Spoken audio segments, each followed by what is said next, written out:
What if the Whites won the Russian Civil War? In our own timeline, Russia faced a long civil war from 1917 to 1923, mostly between the communist Red and anti-communist Whites. In the end, the communists won, and the Soviet Union got established. But what if that didn't happen? What if the Whites won the Russian Civil War? I split this timeline in three between a democratic Russian Republic, monarchist Russian Empire, and dictatorial Russian state. In this timeline, Fanny Kaplan successfully assassinates Vladimir Lenin on August 30, 1918. This causes the Russian Soviet Socialist Republic to collapse into factions led by high-ranking Bolsheviks like Stalin or Trotsky. Seeing this, the Whites launch a massive offensive, and the Reds are getting further defeated. By the end of 1919, the Reds only hold Moscow, which falls in early 1920. Alexander Kolchak, who was the supreme ruler of Russia, resigns, and the Russian Republic is restored, with Alexander Kerensky being its first president from 1920 to 1928. The Russian Republic decides to retake its former lands. They split Armenia and Georgia with Turkey, whom they may support, and reannex Azerbaijan, North Caucasus, Kuban, Don, Ukraine, Belarus, Poland, the Baltics, and Finland. Meanwhile, Roman von Ungern-Sternberg reestablishes the Bogd Khanate of Mongolia, led by the Bogd Khan, who was the 8th Jebsen-Damba Küçük II until his death in 1924. After that, Roman von Ungern-Sternberg becomes regent until he 9th Jebsen-Damba Küçük II becomes 18 in 1951. They would still modernize, however, maybe a little bit slower than the USSR, but unlike them, they don't just focus on heavy industry. Russia probably has a population growth that is more similar to Russia before a communist takeover. After they took control, the growth rate collapsed, meaning that in this timeline they have a higher population, which may lead Russian displacing ethnic minorities. Fascism still rises on Italy and Germany, but the Second World War doesn't start over an invasion into Poland, as it is part of Russia, but rather an invasion into the Benelux. In 1941, Germany invades Russia, but after the Battle of Tsaritsyn, the Russian Republic pushes Nazi Germany back. In 1945, Germany surrenders, ending the war, and with a Russian invasion into Manchuria, the Second World War ends. Germany still divides into 4 occupation zones, with Russia also annexing East Prussia.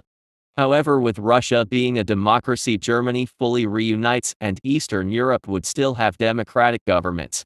In East Asia, Korea would be reunited, and Manchuria would be given to the Kuomintang, who then win the Chinese Civil War. A Cold War would be unrealistic, as all major nations are democracies, and without support from the Soviet Union or People's Republic of China, which don't even exist in this timeline, communist revolutions around the world, like in Vietnam, would get no support and likely fail. Eastern Europe has a higher GDP per capita and far less extremist government, but Yugoslavia would collapse either way. Though there is no Cold War tensions between the United States, Russian Republic, and Republic of China. However, both of them are stronger than in our own timeline. China is already the world's biggest economy, and Russia has a higher population than in OTL, and also owns Eastern Europe and the Northern Caucasus, and has a far higher GDP per capita.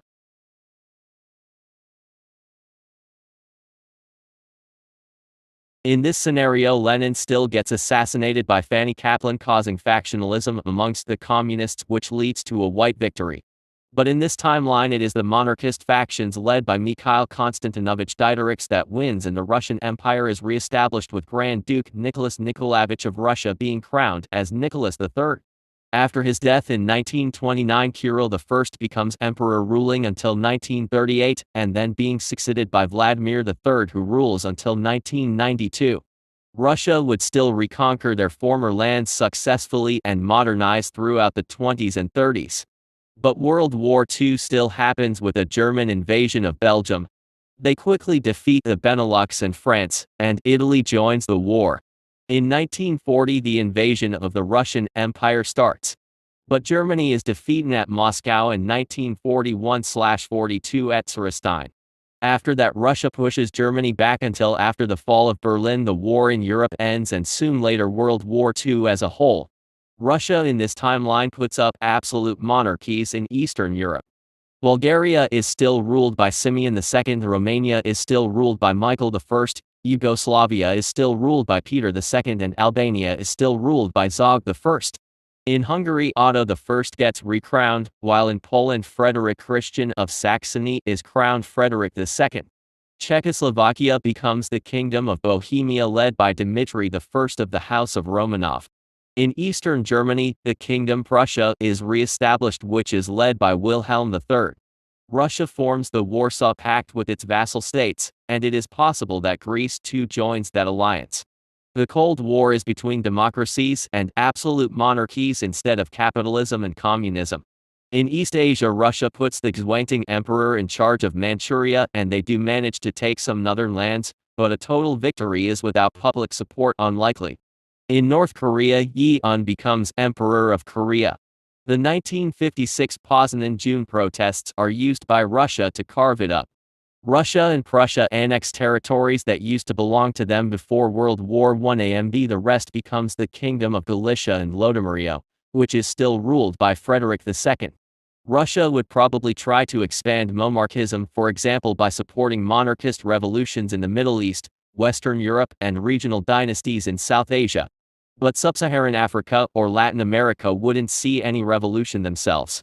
For example, they may support a counter-revolution in Egypt or a civil war in Iran. Without communism, the monarchies in Ethiopia, Laos, or Afghanistan do still exist. And a Russian invasion of Afghanistan is unlikely, and so Afghanistan is stable and the Taliban don't take power. Meanwhile, without Saad Barre, Somalia doesn't invade Ethiopia, which would lead to anarchism. After Vladimir III dies, Nicholas IV becomes emperor. After his death in 2014, Dmitry III becomes emperor. He, however, only rules for 2 years, and his successor is Andrew III, who dies in 2021, and he is succeeded by Alexis II. The Cold War is likely not over, with absolutist states in Eastern Europe and parts of Asia. In this timeline, Russia is a far greater superpower than in our own timeline, with a huge sphere of influence and being able to rival the US, who don't have 2 to 3 decades of hegemony. Also, Eastern Europe is doing better than nowadays. A third world war would be between Russia and India on one side and USA and China on the other. In this third option, Fanny Kaplan once again kills Lenin, leading to a collapse of the Reds, leading to a white victory. But in this version, Konstantin Petrovich Nechayev takes over as dictator of the Russian state. The special thing about him is that he was heavily supported by Japan, and would likely made an alliance with Japan. Just like in the 2 other timelines, Russia reconquers its former lands like Ukraine or Poland and modernizes. However, they do support the Fangshan during the Northern Expedition, leading to a defeat of the Kuomintang and its allies and a victory of the Zili and Fangshan. Soon later, over a territorial dispute, the Third Zili-Fangshan War starts, but the Fangshan crush the Zili and incorporate southern China. Soon later, they invade Yunnan and Sichuan.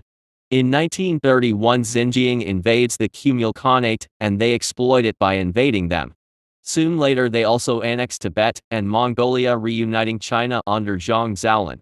World War II still happens, but in this timeline both China and Russia are part of the Axis. Germany did want to invade Russia, but needs these allies. However, they plan the eastern expansion by a third world war against Russia and Japan. In the end, the combined forces of Germany, Russia, China, Japan, and also Italy are enough to partially win the war. France, the Benelux, Denmark, Norway, Yugoslavia, and Greece are either annexed by the Axis or become vassal states. In France, SS Burgundy is established, while Vichy France gets the rest of northern France back. Spain, which also joined, annexed Portugal. In Africa, Italy gets Ethiopia, Djibouti, Somaliland, Sudan, Egypt, and Tunisia, while Germany takes back its colonies and also takes Ghana, Dahomey, Upper Volta, Nigeria, Gabon, Congo, Ubangishari, Belgian Congo, Uganda, Kenya, Zambia, Malawi, Angola, Mozambique, and Madagascar, forming Reichskommissariat Mittelafrika. France gets as a compensation Gambia, Sierra Leone, and Liberia. In South Africa, a fascist government is established that also got Lesotho, Eswatini, Botswana, and Zimbabwe. In the Middle East, Turkey got Syria and Lebanon, Italy got Palestine, Iraq got Kuwait and Transjordan, and Saudi Arabia got Bahrain, Qatar, Thr Trucial States, Oman, Aden, and neutral Yemen. Japan established puppet states in Vietnam, Cambodia, Laos, Burma, India, Malaysia, Indonesia, Philippines, Papua, and Australasia. The British Isles and Americas were the only places that were unharmed after the Treaty of Paris. Soon later, a Third World War takes place with the Axis powers invading the Greater Eurasian Co-Prosperity Sphere. Initially it looked like nobody could win, but a coup by the Kuomintang in China and riots in India turned the tide. In the Treaty of Vladivostok, China annexes all territories from Burma, India, and Russia that used to be part of them, and Puppet Korea, Burma, Thailand, Cambodia, Laos, Vietnam, Malaysia, Indonesia, Philippines, Papua, and Australasia. Russia would be split between the Reichskommissariat Ukraine, Ausland, Muscovy, Caucasus, Siberia, and Turkestan. India becomes independent. Following that, a Cold War starts with the Beijing Pact and Free World on one side, and Axis on the other.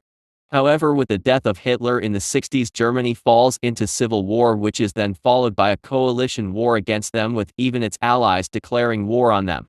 The Reichskommissariat Siberia, Turkestan, Muscovy, Caucasus, Ukraine, Ostland, and Poland become the Russian Republic, which also gets East Prussia.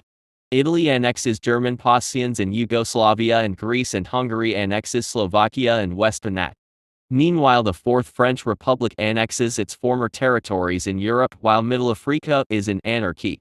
Belgium, the Netherlands, Denmark, Norway, Austria, and Czechia become independent, while a republic is established in Germany.